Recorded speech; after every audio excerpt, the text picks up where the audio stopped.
Dernier arrêt, chers invités, chers téléspectateurs, le sujet de sortie, on aura un seul tour de table pour clôturer ce programme, clôturer définitivement ce programme. Alors, on va commencer par vous, Monsieur Jamel Guessom. On parle bien sûr de cet exercice militaire soutenu par les États-Unis, annoncé du côté de l'Afrique et également dans deux autres continents. Et concernant le continent africain, cet exercice militaire débutera avec le Kenya, il faut le souligner. L'objectif est d'améliorer la préparation de la force conjointe américaine et de ses partenaires impliqués dans des opérations de maintien de la paix, de gestion de crise ou alors d'assistance humanitaire sur, bien sûr, le continent africain. Monsieur Jamel Guessom, à quoi doit-on s'attendre? L'Afrique, tout d'abord, était le précaré, de manière générale, de la France, puisque le territoire africain était partagé par l'ensemble des colonisateurs précédents. Et dans la culture occidentale, américaine, européenne, chacun avait son précaré. Ce que j'aimerais dire par rapport à cela, et ça fait d'ailleurs, c'est très plaisant d'entendre cette question pour la fin, puisque c'est celle qui, in fine, m'importe le plus, c'est que la question de l'Afrique, elle est centrale depuis le conflit russo-ukrainien, parce que c'est à ce moment que la Russie a commencé vraiment à avancer ses pions vers l'Afrique. Ces exercices militaires dont vous parlez, qui ont été faits aussi avec le Maroc et quelques autres pays africains. L'Algérie, par exemple, fait des exercices militaires, mais avec la Fédération de Russie. Là où j'appelle à une vive attention, notamment les pays particulièrement de la CEDEAO, mais plus largement des pays subsahariens et bien en deçà de cette région, c'est de bien prendre garde à ces exercices militaires, car si les Américains commencent à faire des exercices militaires appuyés avec certains pays, ils n'auront plus la liberté de pouvoir discuter ou échanger, comme mon introduction tout à l'heure sur la Tunisie, et le faire avec d'autres superpuissances telles que la Russie. Ceci est un risque énorme pour les pays africains et l'Afrique de manière générale. J'appelle donc les pays africains non pas à ne pas avoir les États-Unis comme partenaires, on peut avoir toutes sortes de partenaires, mais de faire très très attention sur ces exercices qui peuvent enfermer certains pays africains dans une relation, je dirais, dévoyée et pas forcément voulue. Ce fut le cas avec la France il y a de cela plusieurs décennies et on en paye encore le prix aujourd'hui. J'aimerais que nos compatriotes africains prennent bien garde à ce type d'accord ou d'accord militaire ou même, je dirais, d'exercice militaire. Le Maroc, par ailleurs, qui a fait des exercices militaires avec les États-Unis, ont signé des accords avec Israël, ce qui la met dans un double enjeu. Et donc, l'Afrique rassemble toutes les ressources possibles et imaginables pour devenir non seulement le grenier de l'Europe, mais du monde, mais toutes les richesses minières et tout ce que l'Afrique possède, on ne le trouve nulle part dans aucun autre continent.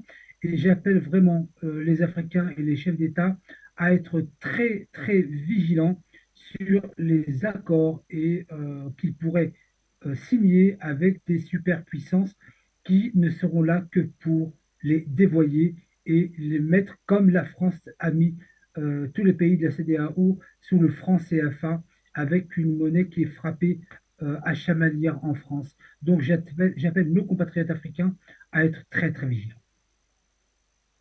Madame Christelle Néant, à quoi doit-on s'attendre?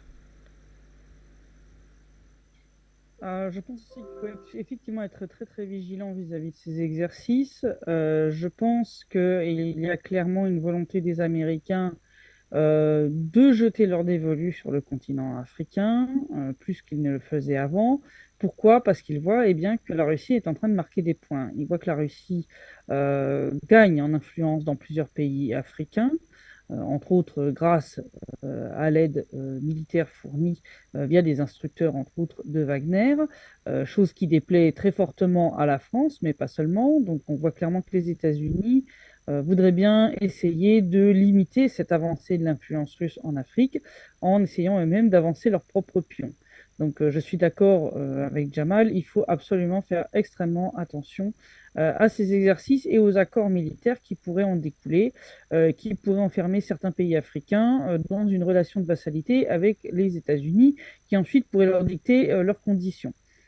Donc ça, c'est quelque chose vraiment à regarder de très très près et je pense effectivement qu'il faut être extrêmement vigilant de ce point de vue-là, que les pays africains ne se retrouvent pas entraînés dans cette confrontation globale entre les États-Unis et la Russie, comme l'Ukraine l'a été par exemple.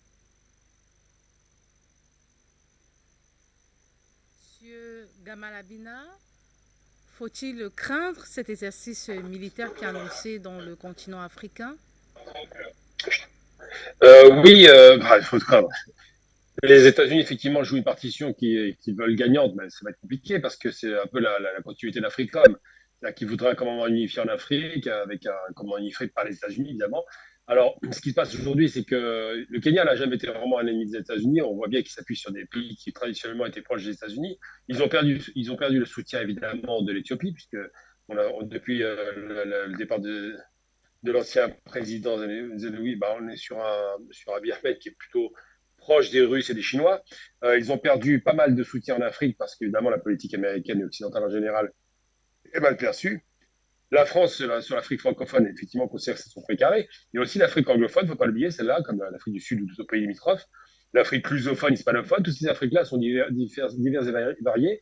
Et dans tous les cas de figure, ça fait un partage du continent en deux blocs qui se voudraient antagonistes. Alors pour l'instant, ça ne prend pas, puisque les sanctions anti-russes n'ont pas du tout été suivies, même par le Maroc, c'est vous dire un peu le niveau. Mais l'idée de faire des manœuvres comme ça militaires, l'Algérie en fait déjà des manœuvres américaines avec les Américains, c'est pas de problème, ils en font avec les Russes. C'est-à-dire que c'est des partenariats qui sont ponctuels, qui permettent de se s'entraîner tout simplement, mais ce ne sont pas des positions de vassalité, ça a été évoqué un instant. Il faut se méfier de cela parce que comme c'est un retour des guerres froides, évidemment le théâtre d'opération africain sera un théâtre d'opération essentiel. C'est-à-dire que chacun va y avancer ses cartes. Pour l'instant, les ont été avec les Chinois extrêmement, extrêmement fins. Ils ont su jouer d'abord de positions de pays qui n'étaient pas des colonisateurs, c'est important de le rappeler. Et surtout, ils jouent aussi la carte, on n'est plus sur l'anticommunisme, on n'est plus sur les questions de l'économie planifiée. On est sur deux blocs antagonistes, dont les uns ont été les pilleurs, des esclavagistes et des destructeurs de l'économie africaine, pendant 60 ans aussi, je vous rappelle, et dont les autres, je parle des Russes et des Chinois, arrivent comme des héros qu'on présente comme colonisateurs, ce qui est quand même très amusant. On a vu ce qui s'est passé avec la Centrafrique, ça a été extrêmement bénéfique. Les Russes ont sauvé la Centrafrique d'une guerre civile, parce que tout le monde oublie ça. On préparait une guerre civile en Centrafrique, Balaka, anti-Balaka, musulmans, chrétiens, tous les ingrédients étaient parfaitement réunis pour détruire la Centrafrique. Ça n'est pas arrivé, et le président Touadéra s'en est bien sorti. Ensuite, le Mali, pareil, on préparait aussi une division de territoire, avec l'histoire des Touaregs d'un côté, de la volonté effectivement séparatiste, de l'autre côté, évidemment, des islamistes et tous les groupes qui émanaient de la Libye, de l'Algérie. Et là encore, les Russes sont intervenus pour empêcher cette catastrophique situation. Puis on voit bien que Burkina, ça fait tache d'huile, on voit bien que bientôt peut-être au Niger, sans doute déjà dans pas mal de régions de cette partie du territoire, où effectivement les Russes ne font pas semblant. Ils aident vraiment dans la mesure où ils envoient des instructeurs militaires, qu'on va critiquer, qui sont des instructeurs militaires d'État russe. Ce n'est pas seulement Wagner, on parle beaucoup de Wagner, mais c'est surtout l'État russe qui envoie les instructeurs, qu'ils ont toujours fait d'ailleurs à l'époque, ils les faisaient en Amérique du Sud. Et de l'autre côté, on envoie aussi des coopérants et on envoie du matériel de qualité. On n'envoie pas de la ferraille. On ne prend pas les Africains pour les imbéciles, c'est très bien. Donc je pense que les Africains ont le choix des partenaires, que pour l'instant, les partenaires les plus crédibles, ils le prouvent actuellement, sont les Chinois et les Russes. D'ailleurs, je vous donne un exemple très amusant, parce que j'ai entendu cette petite plaisanterie qui a été citée par je ne sais quel. Ah, je sais qui c'est. C'est un ami justement qui en avait parlé, qui expliquait qu'un représentant américain avait été dans une capitale africaine, était arrivé dans un avion qui avait été évidemment maintenu et proposé par les Russes. Il arrive sur une piste d'atterrissage qui a été construite par les Chinois. Il prend une route qui a été construite par les Chinois. Il arrive dans un magnifique palais qui a été construit par les Chinois. Et il arrive en prenant la parole et de dire méfiez-vous des Chinois. Voilà, tout est dit dans une seule phrase. Vous comprenez un petit peu. C'est Sébastien Périmoni qui expliquait cette histoire, mais ça vous dit des choses. Je veux bien qu'on se moque de la charité, mais tout de même, Si l'Afrique doit se méfier, c'est plutôt de ceux qui ont fait les dégâts, pas de ceux qui sont en train de construire. Donc les relations vont changer, et je pense, et j'espère d'ailleurs, et je suis persuadé, que ces opérations de séduction par l'armement, encore une fois, c'est un peu light, hein, eh bien ces opérations de séduction avec l'Africom ne vont pas donner grand-chose in fine, parce que les chefs d'État africains aujourd'hui ne sont pas les lâches d'hier. Ils se disent, si jamais je fais le mauvais choix, ils le savent, eh ben, je risque un coup d'État militaire et que des jeunes généraux, des jeunes caporaux prennent le pouvoir un petit peu à l'image du flamboyant Thomas Sankara et finissent par dire il y en a marre de ces laquais de l'Occident, maintenant on prend les commandes et on va travailler avec de vrais partenaires qui seront solides avec nous. Voilà ce qu'on peut dire. Donc je pense qu'aujourd'hui, l'exemple du Mali, qui est un exemple brillant, a démontré que ça faisait tache d'huile et je pense que les autres pays africains regardent, non pas comme en chien de faïence, mais vraiment de façon très inquiète, je parle des États africains, ce que leur population réclame, à savoir le départ des troupes néocoloniales occidentales d'Afrique. Alors, Monsieur Adrien Bocquet, nous refermons ce programme avec vous. Quelle est véritablement la portée de cet exercice militaire en Afrique? Moi, je vais vous parler clairement. Je pense tout simplement que c'est une simple manipulation d'intimidation. Je m'explique.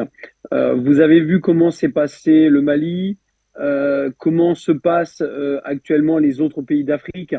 C'est-à-dire qu'il y a énormément même de violence, hein, de manifestations de violence pour demander que les militaires français, ou du moins les représentants français de ces pays partent. Donc ce n'est pas pour rien. Vous avez un rapprochement clair de l'Afrique avec la Russie, ce qui est très très mauvais augure pour la France et pour l'Occident. La France voit très bien l'Afrique en train de leur échapper, hein, on va parler clairement. Donc moi, je pense que ces exercices me font plutôt sourire qu'elles me font peur.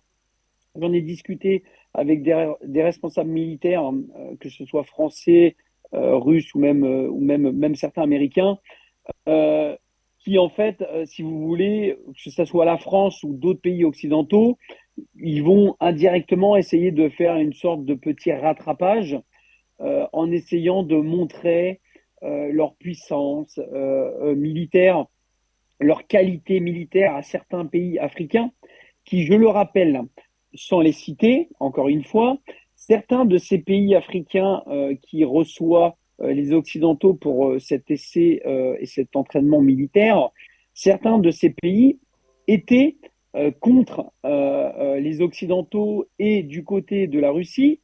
Et il y avait eu, donc il n'y a pas très longtemps, une sorte de réunion, excusez-moi, j'ai plus le nom, au niveau de l'ONU. Et ces représentants africains, le jour de cette représentation au niveau de l'ONU, avaient changé leur fusil d'épaule. Je ne citerai pas les noms, mais c'est très simple à regarder sur Internet. Euh, on a pu parler de certains accords douteux discrètement au niveau, quand, on va dire, cette réunion au niveau de l'ONU s'était passée. Et comme par hasard, on retrouve ces mêmes pays qui accueille donc la France et d'autres pays occidentaux pour cet exercice militaire. Je pense que vous avez compris ce que je voulais dire. Donc tout simplement, comme je l'ai dit tout à l'heure, moi je pense que c'est simplement une sorte de petit rattrapage ou essayer de refaire un petit pas en avant vers l'Afrique. Bien sûr, ça ne marchera pas. Monsieur Abina vous l'a clairement expliqué, Christelle également, et notre camarade, excusez-moi, je ne n'ai plus son nom, également. Tout était très clair. Les choses sont posées. Il suffit de regarder ce qui s'est passé pour le Mali, ce qui se passe actuellement dans les autres pays, que ce soit même en Centrafrique. Je pense que c'est très clair. Donc, cet exercice militaire n'aura pas vraiment d'importance. Encore une fois, vous allez voir que les médias occidentaux vont en faire des caisses et des caisses, hein, vont faire des énormes reportages. Il va avoir un énorme retour médiatique sur la présence française et occidentale en Afrique pour ces essais militaires qui vont être grandioses, hein. Vous allez voir, hein, ça va être grandiose. Mais en fait, quand vous allez voir dans le fond, effectivement, comme l'a dit Monsieur Abina, vous vous rendez compte que ce soit la jeunesse africaine ou certains nouveaux représentants militaires africains ne veulent plus de cette, on va dire, de ce commandement, je vais plutôt parler un petit peu militaire, de ce commandement français qu'ils essayent justement actuellement de faire partir de cette nouvelle Afrique. Hein. Moi, j'appelle cette nouvelle Afrique parce que, comme vous l'avez vu, pour moi, ces jeunes Africains ont compris les enjeux, ont compris que la France n'était pas un très grand intérêt, bien au contraire, hein, piller plutôt certaines richesses qu'autre chose. Pas que la France, hein, je vais plutôt parler au niveau de l'Occident en général. Et je félicite encore une fois, hein, comme je vous l'avais dit, ces jeunes Africains qui reprennent en main justement cette nouvelle Afrique en ne se laissant plus faire, en ne se laissant plus piller et en prenant, entre guillemets, en main leur pays et leurs richesses. Encore une fois, il faut que cette nouvelle Afrique et que les Africains et cette jeunesse africaine prennent de pleine main, on va dire, l'avenir africain. Et effectivement, c'est certainement pas avec les Occidentaux. Monsieur Amina a très justement parlé justement de cette petite histoire avec les Chinois. Il y a eu la même chose qui s'est passée avec les Russes sur certaines structures, etc., où justement certains représentants français, espagnols et italiens avaient dit et avaient mis en garde les Russes. Et effectivement, l'hôtel et même le service de sécurité de l'hôtel où ils se trouvaient était russe. Voilà, c'est un petit peu la même histoire qu'a raconté le Sabina, mais voilà, bon, voilà, on est presque dans l'absurdité, mais effectivement, il faut plus faire confiance, je pense, aux personnes qui reconstruisent qu'aux personnes qui ont détruit. Ça, je pense que tous nos téléspectateurs sont d'accord avec moi et toutes les personnes qui sont ici sur le plateau avec nous sont d'accord. Et je pense que je vais terminer sur ça. Voilà, il faut plus tendre la main à ceux qui veulent reconstruire cette nouvelle Afrique que celles qui l'ont détruite. Et c'est ici que nous refermons ce programme, chers invités, chers téléspectateurs. Merci infiniment, Monsieur Gamal Abina, pour votre participation ce soir. On rappelle aux téléspectateurs que M. Gamal Abina est internationaliste. On remercie également Mme Christine Léan pour sa présence ce soir. Et surtout, bon rétablissement. Merci à vous. Merci de m'avoir invité. Vous êtes journaliste, mais également fondatrice de Donbass Insider. On rappelle également que M. Adrien Bouquet était des nôtres. Merci pour votre présence, M. Adrien Bouquet. Merci beaucoup, c'est toujours un plaisir. Merci, à bientôt. À très bientôt, à très vite pour notre rendez-vous du savoir. Monsieur Adrien Bouquet, vous êtes journaliste indépendant de guerre. Monsieur Jamel Guesson, merci d'avoir participé à ce programme. C'était un plaisir et au plaisir pour d'autres interventions aussi poussées et aussi intéressantes. Merci, chers invités, merci, chers téléspectateurs, j'y arrive, pour votre extrême fidélité. Clé sous le paillasson. On va remercier encore ce soir des téléspectateurs fidèles de la télévision panafricaine, M. Rarou Bikoko, M. Sédou Keta, M. Issa Diarra, M. Haruna Gana, M. Taramakan, le vrai guerrier, M. Adraman Maïga, M. Mohamed Saliou, M. Michel Messomo, M. Moussa Touré, M. Yves Bayoli, Madame Madeleine Aloa, M. Boubacar Silla, M. Askia Mohamed, sans oublier M. Ahmed Armel Massiombi Silué, M. Brahms Koulibaly, M. Richard Kamden, M. Moussa Sarah, M. Mathieu Bassinet C, M. Michel Mesemo et Madame Ngone Biti. Merci infiniment une fois de plus de toujours faire confiance en la télévision panafricaine. À très vite pour notre rendez-vous du savoir. Au revoir. Afrique Média, le monde, c'est nous.